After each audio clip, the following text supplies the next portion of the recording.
Welcome to episode number 18 of the Create Your Vibrant Life podcast. Today's topic is about self-image as a choice. You may or may not see self-image as a choice, but in either case, whatever you do, if you want to succeed, and I'm putting succeed in parentheses, in life, make sure to tune into this whole episode and also keep your journal handy as you'll be finding yourself taking a ton of notes. And I'm also going to share with you towards the end 3 steps to change your self-image, which is going to be really simple to do once you realize that self-image is a choice. So welcome.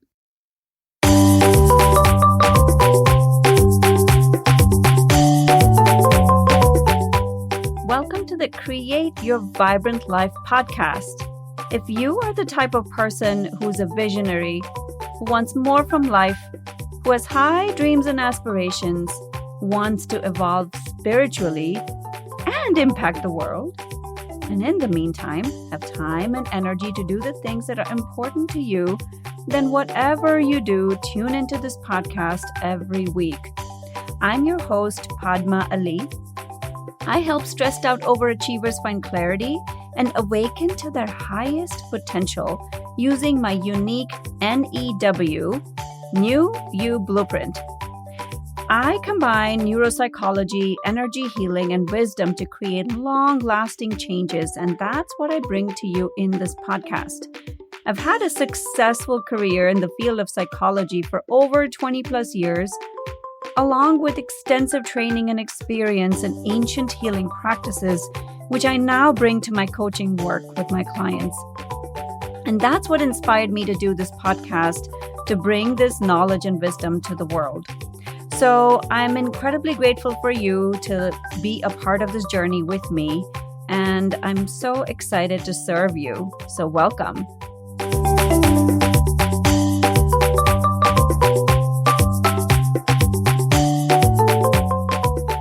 Hey, what's up, friends? How are you all? This is your host, Padma Ali of Create Your Vibrant Life podcast. And as I said in the last episode, by the way, if you're new to my podcast, I highly recommend listening to the previous episodes. So as I said in the last episode, I'm going to be talking about self-worth, self-image in here for some time. As you know, all the research I've done has demonstrated that there's a direct correlation between self-worth and life outcomes. And I'm going to be talking about self-worth from different angles. And today's episode is all about self-worth as a choice. You know, big name psychologists like Burns and Seligman, Bandura have all talked about this in some form or the other. In fact, Burns said that the beliefs and evaluations people hold about themselves determine who they are, what they can do, and what they can become. These powerful inner influences provide an internal guiding mechanism, steering and nurturing individuals through life and governing their behavior. This is very powerful, isn't it? Just that first sentence, the beliefs and evaluations people hold about themselves, which is self-image or self-perception, determines who they are, what they can do, and what they can become. These are really powerful words, and I'm inviting you to really sit with this. And I'm also wondering if you recognize how powerful this can be for your life when you can see it as a choice. So have you considered that self-image, which is basically how we view or see ourselves, is often what determines our personality, our success at work, in our relationship, and our well-being as a whole? It's easy to see how self-image is basically self-impressions over time, isn't it? You know, I had a client who would often say, "It's not like I'm stupid," or "He treated me as though I was stupid." See, on the surface, it might seem like it's just a statement. But to me, I can see beyond the words. To me, it said that somewhere she thought of herself as stupid. Now, just imagine if everything was filtered to that perception that I am stupid or people think I'm stupid. What would that look like? And it's very subtle and it's very unconscious. Now, after I pointed that out and we cleared the stories and the energetic imprints that was holding that belief in place, she realized that it no longer served her to think about herself in that light. You may have already realized that these self-perceptions often start in childhood. And they're often things that are told to us or things that have happened. And when those incidents and things happen, we start looking at life from that place. It's as though we wear colored glasses and everything gets filtered out through that colored glasses. So if you have a pair of sunglasses that has this reddish hue or tint to it, everything appears red, doesn't it? It's that same way. And these self-perceptions, these self-images are so unconscious sometimes and are so ingrained that sometimes people don't even recognize that they're doing it that way. And are you wondering, like, how the heck do I know what is my self-image? Especially if it's all unconscious. See, that's actually the easy part. All you need to do is start paying attention to your inner dialogue. What are you telling yourself? Maybe you're leading an important project at work and you find yourself second guessing whether you're doing it right, whether you're being perceived as a leader or not. I had a client once who, as a result of being promoted, was now leading her colleagues who she used to report to. Even though she was darn good at her job, her self-perception of herself was, I have no idea what I'm doing. And that would keep playing a role in all the meetings unconsciously. She knew that something was going on, but how it would manifest is like feeling anxious, feeling unrest, and then she would find herself overworking and doing a lot more, feeling stressed, unable to balance family life. And this is how it would manifest. But the underlying belief was, I have no idea what I'm doing. So until we uncovered it and cleared it using the process that I take many of my clients through, it brought her back to a time when this message of I have no idea what I'm doing had its energetic imprint. Let me explain. If you are like, what is energetic imprint? Just stay with me. Like right now, I'm not going to go into that right away. But at some point during this podcast episodes, I will explain it. Not today, but some other time. But as I describe this, it'll become more and more clear for you. See, for her, everything in her life had been built on that unconscious perception that I have no idea what I'm doing. It made her work extra hard. She did more than she needed to. She pushed herself so much more than she actually needed to. It left her feeling really stressed and drained. All because there was this underlying perception that she had no idea what she was going to do, what she was doing. It was all false beliefs, but it's not true at all. But that's how she saw herself. And then that resulted in a need to prove herself, right? Because if you're trying to impress other people or trying to get up the ladder in the company, then it resulted in that extra, like, I have to prove myself. You may already notice that in your own life, right? You don't walk around saying things like, I need to prove myself, I'm not good enough, type of things. But anytime, here's the cue for you. Anytime you find yourself pushing hard, if you're feeling stressed, if you're feeling overwhelmed, you know that there's an underlying belief. And that may or may not even be, I need to prove myself. I'm just throwing that out as an example. Let me make it super, super, super simple. Okay?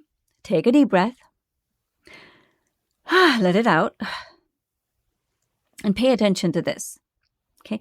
Anytime you find yourself replaying something in your brain over and over and over again, whether it's an event or an incident, and that's literally playing like a stuck record in your brain, and that results in you feeling stressed and overwhelmed, and you don't feel in alignment, it's not ease, there's no ease and flow, then know that there's a self-image perception, or more likely an interpretation about yourself happening in the background.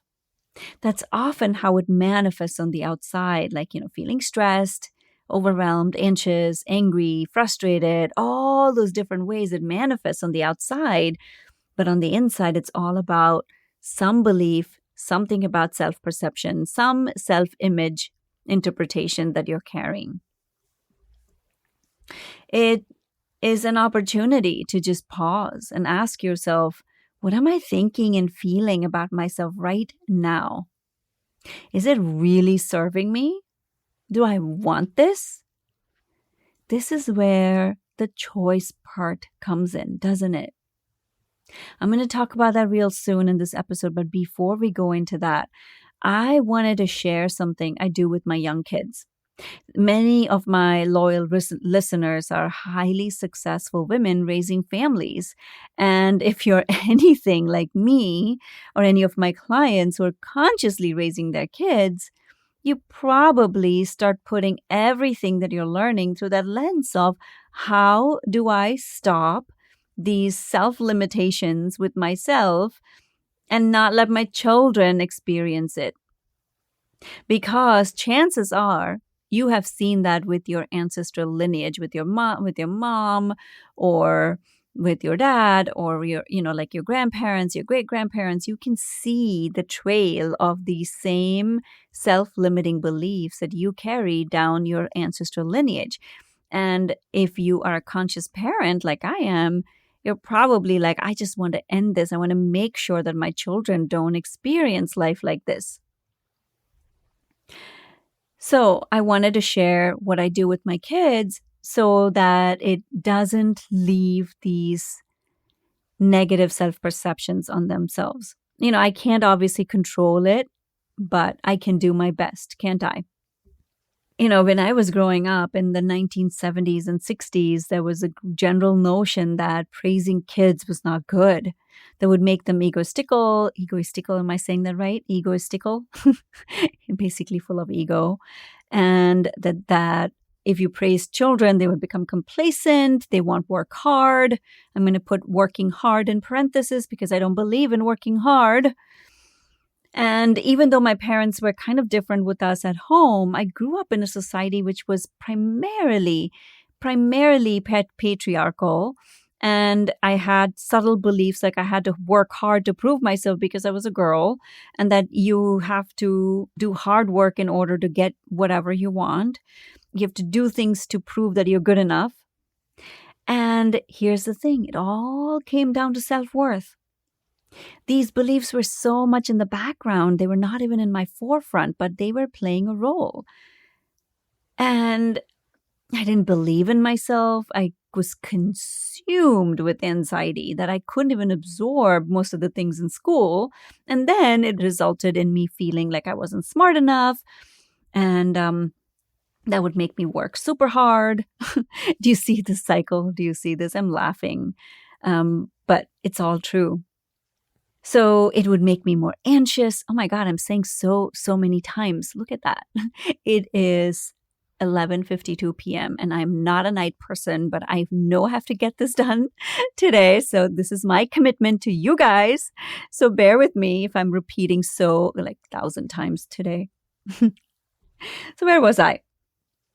This vicious cycle, right? Vicious cycle of I'm not smart enough, so I have to work hard, and then would work hard, and then it would make me more anxious, and then I would feel more anxious, and then I couldn't get the results I wanted, then would go into this spiral. Do you see that? Do you see how it is, right? There was nothing to counter those beliefs, nothing. So did you catch that I gave you a clue here for your children? Did you catch that? Praise and uplifting words will counter negative self-talk. Praise and uplifting words will counter negative self-talk, which wasn't there for me. And I'm sure for a lot of you. So until I did this work on myself, life really felt like a struggle. And even now I have to catch myself the moment I'm out of alignment, when I'm working hard or I'm overwhelmed or I'm starting to feel anxious or doing things like working hard. Like this, right? I'm recording this at 11:53 p.m. It's not work for me. I love this. Working hard for me is like I'm like hustling. I'm like there's this energy behind it where I'm like going after it and like forcing things to happen versus allowing, versus being in alignment. This is something I love doing and I'm committed to this. So I don't mind doing this, even though in some ways it's like it's too late for me, right? But do you see the subtle distinction? And when I feel out of alignment, it's my cue. It's my cue to stop everything, shut everything down and go back to the basics. And for me, the basics are meditation, slowing down, taking time off, journaling, just being within myself. Like this morning, every Tuesday, I take my kids I just have my kids. I don't do anything. It's the summertime. I want to enjoy with them. So I'm making a choice for that too. Right. And so like I slow things down in the summer. I don't do as much as I do in the other times of the year. There's always a season. So this is why I'm sharing this with you. I am inviting you to like really, really start to look at your life and see, is it where you want it to be? If it isn't, where is it connected to self-worth? Because most likely it's connected to how you see yourself.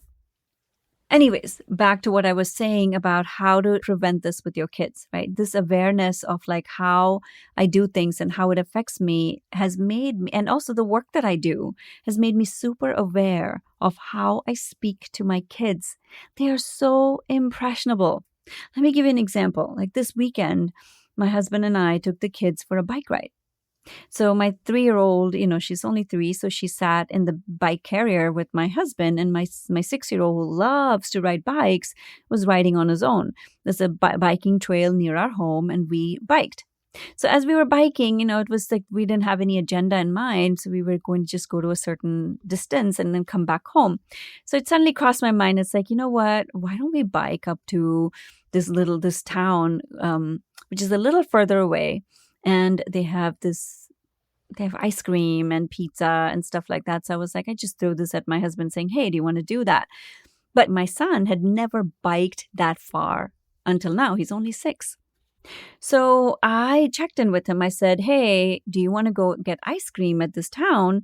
And it's a little bit further than what you have ridden. Are you okay with that? Now, this kid loves riding bikes, and he's ridden bikes pretty much, he's constantly riding bike. Even though he has never ridden this particular distance, I'm sure he's ridden that amount of distance back and forth in our little neighborhood, like because he goes up and down the street, right? And the moment I said that, he started to go, he looked at me and then he's like, what if I can't? And then he said, what if I slow you guys down? And then he went on to say, what if you go ahead and then I can't find you? So somewhere, just the fact that I said, hey, this is a little bit further. You've never ridden this far. Are you okay with riding? Made him start to question. Right? Maybe there was something in my tone, or maybe there's something underneath what I was saying that made him feel like he can't do it. And when I realized that he had already determined that he can't make it, I decided, hey, I'm going to change the story. So I pretty much said, I made a mistake in the number of miles. It's not that far. I looked up in my map, and it's really not that far. I think I just made a mistake in the number of miles. And he bought it. And he did it with no problem. He biked a total of 18 miles that day, 16 or 18 miles. And without any problem. We went all the way there. He got his pizza. He loves pizza, of course, and ice cream. And it was such a nice day. And there was absolutely no problem. He was able to bike. Sometimes he would be like, oh, can I slow down? I'd be like, absolutely, we can slow down. And I was thinking about this as I was deciding how to frame this podcast episode about how subtle these impressions are. All I said was, hey, this is a little bit further than you have ever ridden. It created a doubt in his mind. He started to doubt himself. It's so subtle. And can you even imagine what impressions we might be carrying with all our self-limitations? It's crazy, isn't it? And it all starts with just awareness and a determination to commit to living the life on your terms. You can start to shift this with just awareness and a determination to commit to the life you want to live. So I want to finish the loop on what you can do to make sure that your children are not carrying beliefs like this. And once I started doing this exercise with them, I'm going to share an exercise with you guys. And you can apply this to your own self too, by the way. Once I started doing this exercise with them every night, I don't know about them, but I started to feel so much better that I was doing everything in my power to not screw them up. Oh, you may find yourself wondering that if you're going to screw them up, right? Like me, because if you're a conscious parent, you're always thinking about like, how am I parenting? What am I doing? And if you're doing that like me, like I've done it in the past where I'm like, oh, I'm going to screw them up. Let me ask you this. Where is your attention? Where is your attention? What we focus on expands, doesn't it? So if your attention is focused on, I'm going to screw up my kids, what's happening there? Can you see that?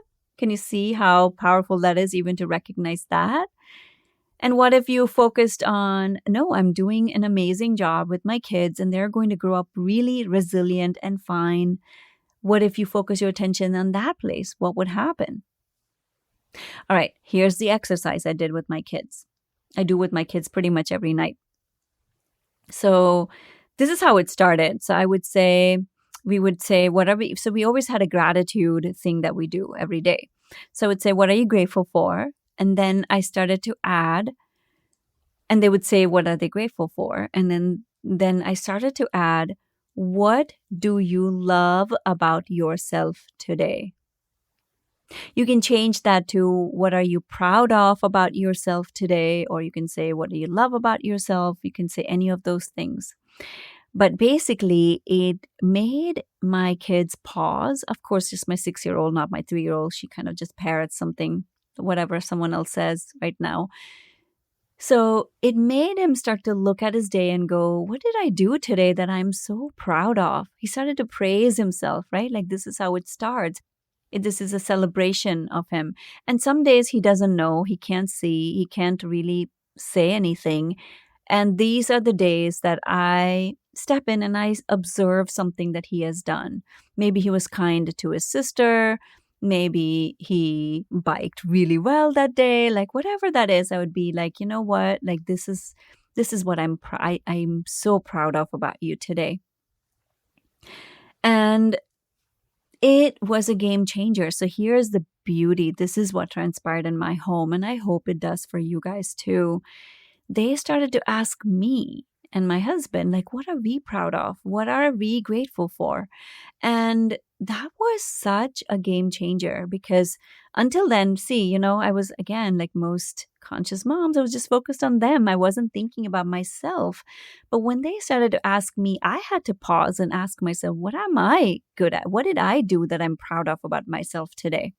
It was really amazing. It was really, really amazing. So share with me via your social media channels when you do this exercise with your kids, no matter how old they are. I started this when my kids were very young. And even though they didn't comprehend at that time, it's all about habits, isn't it? It's all about habits. Right now, they're probably just parroting whatever you do. Parroting, not parenting. Parroting what you do. But at some point, they're going to internalize this. Like my son will say things like, I can do anything when I set my mind to it. Does he really know what the heck he's saying? He doesn't know that. But he has learned this from me, I want to raise them to be resilient. I want to raise them to believe in themselves. I don't care about education. I don't care about any of those things. I want them to feel resourceful on the inside. I used to be so rigid, like they have to go to college. And now I'm like, no, if I can raise my kids to really 100% believe in themselves and feel resilient, know that they can do anything they set their mind to, I think my job's done. And then raise them to be good, amazing, good is very subjective, human beings. Kind is probably the right word. Kind human beings. I feel like my job's done. So share with me on your social media channels if you do this exercise and what that was like for you, because this is so powerful. When you can do this, guys, it's such a game changer. All right, we're finally up to the last part of the episode, which is all about self-worth is a choice. This is what this episode is about, isn't it? You may or may not have noticed that all along. That I was subtly hinting that you have a choice in how you perceive to do things. Did you notice that? See, most people go through life sleepwalking. Unfortunately, right? They go through life completely sleepwalking. But not you. I know for a fact that if you have found me and you're following this and are following my materials, you are awake or awakening to your true authentic self. I know that. Why? Because my message will not even resonate for you. It will not. You won't even find yourself coming to this if you weren't on that path. My message doesn't resonate with everybody. I know that for a fact. It's only for certain people. And those are the people I want to impact. Even if it's one person, that's all I want to impact, that one person. So that's what I wanted to leave you guys with. So it's about choice. Let me go back to this for a second. That self-worth is a choice. However, most people feel like it's not a choice. Let me ask you, if you feel like things are happening to you, maybe you're not that way, but you have seen people in your life where they're constantly like saying, like they're behaving as though things are happening to them. Life is happening to them and not for them. Like they have no control over their emotions. They're literally like a plastic bag in the wind, being blown this way, that way, getting triggered by, oh, she said this, and let me get angry about that. Oh, I am so overwhelmed, or I can never get ahead. Did you notice that these are nothing but self-perceptions of being and feeling like a victim, right? Whenever you feel like things are happening to you, it's like going to that place of being a victim. And that's how you look at yourself. That's another way that you're looking at yourself. That's a self-image. And when you feel like a victim, it's so disempowering. It's so disempowering. You know, guys, I used to feel that way, especially with emotions. I felt like I had no control over them. It would come on and it would just take over. And I would be just, like that plastic bag going here and there and getting triggered by this and getting triggered by that. And the emotions were in control of me. I wasn't in control of the emotions. And then I would feel bad about it. Then became a self-worth issue, right? So do you see how it's all connected? If you can start to realize that choice, that self-worth, how you see yourself is a choice, that is so amazing. That will start to shift everything. I'm reminded of this famous quote by William Ernest Henley. I am the master of my fate and captain of my soul. It's a poem. It's a part of the poem that I picked out for you guys. I'm the master of my fate and captain of my soul. This, when you can start to see yourself as the captain of your soul and you a master of your fate, again, self-perception, everything changes, doesn't it? Let that sink in. So let's come down to steps. Everybody wants steps. I want steps. I want 1, 2, 3 steps to make things happen. So I'm going to give you steps. I'm going to give you 3 steps on how to make self-image a choice. I personally, when I work with clients and for my own self, I have a process of clearing self-worth from the roots and self-image from the roots. But obviously I can't do that here. So I'm going to give you these 3 simple steps. They're simple but powerful. First one, anytime you feel out of peace, you feel angry, you feel overwhelmed, you find yourself working too much, if you're anxious, if you're overthinking, it is time to pause. Take a deep breath. Simple, right? You always have breath with you. That's your first step to make self-image a choice. When you breathe, when you pause, oh my goodness, everything stops for a minute or so, and that's what you want. The second step, ask yourself, do I like feeling this way? Do I like thinking about myself this way? Is this thought expansive or constrictive? I was just talking to a client recently, and she said something about, it's too late. It's too late. Nothing can change now. It's too late. And that was the first thing I asked her. Is this thought making you feel constricted, or does it feel expansive? If it's constrictive, that's information for you. That means you don't like it. If it's not where you want to be, then you can make a choice. And where you can make a choice is to change your thoughts, change your self-perception. It's vital. The moment you can start to do that, things will start to shift. All right? That's the second step. The third step, this is my favorite. Sit in silence, meditate. Really, that really helps. Even if you're not a meditator, if you don't identify as a meditator, there's so many apps. Just sit in meditation. I do a lot of self-hypnosis to clear the negative self-perception. I teach my clients that too. It's really powerful, very effective, but silence will do. Meditation will do. And when I'm in that place and I can just calm everything down, I can come back to that place of peace and well-being, which is my default, right?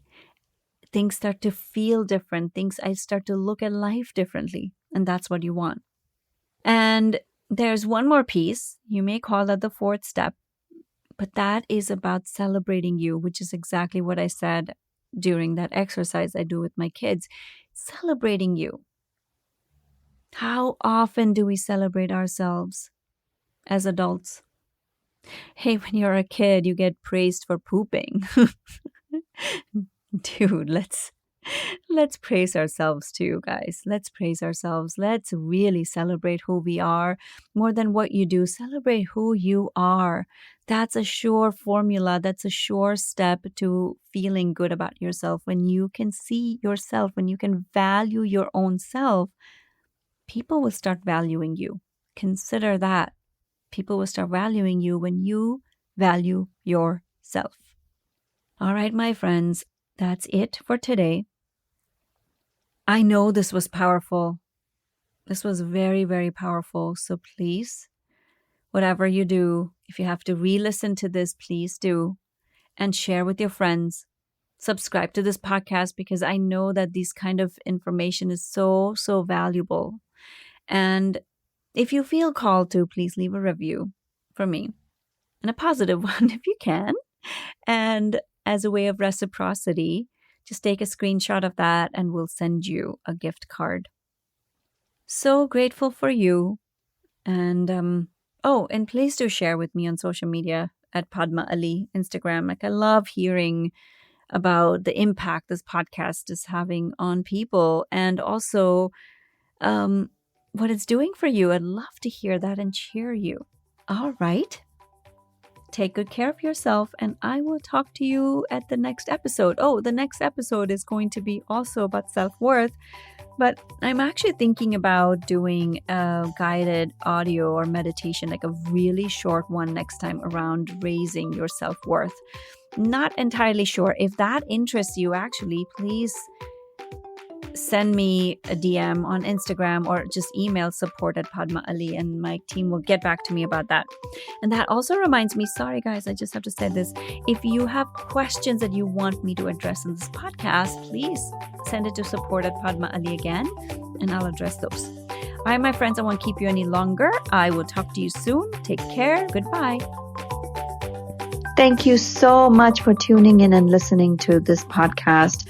Make sure to tag me on Instagram at Padma Ali to share your takeaways from this episode. And lastly, share with your friends and family so they can also benefit from listening to this podcast. For more tips, go on to our website, padmaali.com, and connect with me at the next episode. Take care. Bye.